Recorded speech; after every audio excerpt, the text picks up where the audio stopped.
Have you ever tried mindfulness and wondered, is this actually doing anything? It's a pretty common question I hear sometimes because mindfulness may feel subtle, but science is confirming that it does have a profound impact on our brains and bodies. And over just the last few decades, researchers have explored how mindfulness affects stress, attention, emotional regulation, and even brain structure. So, as mindfulness teachers, we don't just encourage people to meditate, we help them understand why it works. And by sharing this research, we can inspire curiosity, set realistic expectations, and encourage consistent practice. So let's explore the scientific evidence behind mindfulness. And one of the most exciting discoveries in neuroscience is neuroplasticity, which is the idea that our brains changed based on experience. And mindfulness strengthens the prefrontal cortex, which is the area responsible for focus, self-regulation, and decision-making. Think of it this way. If we practice distraction, like scrolling and multitasking, we get better at being distracted. But if we practice attention, like focusing on our breath, noticing sensations, we build the brain's ability to stay present. And research is showing that long-term meditators have larger frontal gray matter volume, which helps the emotional regulation and cognitive control. Now let's switch over to stress. We have the amygdala, which is the brain's alarm system, and it's responsible for triggering that fight or flight response. When we're constantly stressed, the amygdala becomes overactive.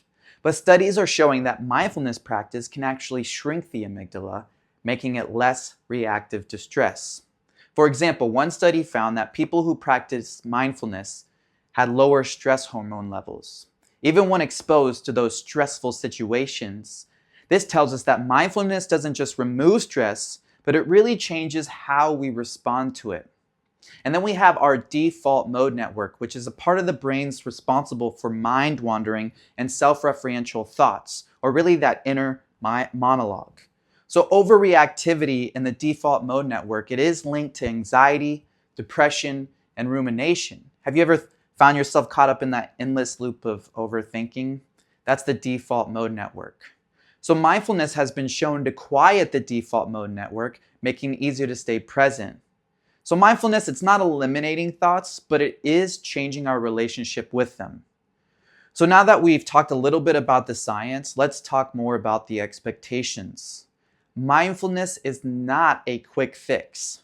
Just like going to the gym, the benefits develop over time. And research shows that even 5 to 10 minutes a day can make a difference. And mindfulness, it's not about relaxation. Some days it feels really calm, but other days it might actually bring up some discomfort. And this is a part of the process. So mindfulness, it really is a complement, not a replacement.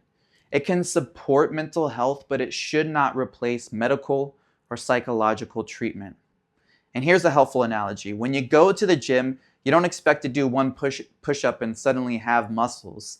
And this really goes the same for mindfulness. It's about consistency over time. So to quickly summarize, mindfulness rewires the brain through neuroplasticity.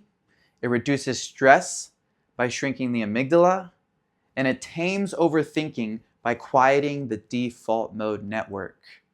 And most importantly, mindfulness is a skill. It takes practice, but science confirms that it actually works. So here's my invitation to you. Today, try a 2-minute mindfulness exercise. Simply notice your breathing and observe your thoughts. And gently bring your attention back as those thoughts arise. And remember, you get good at what you practice. Thank you.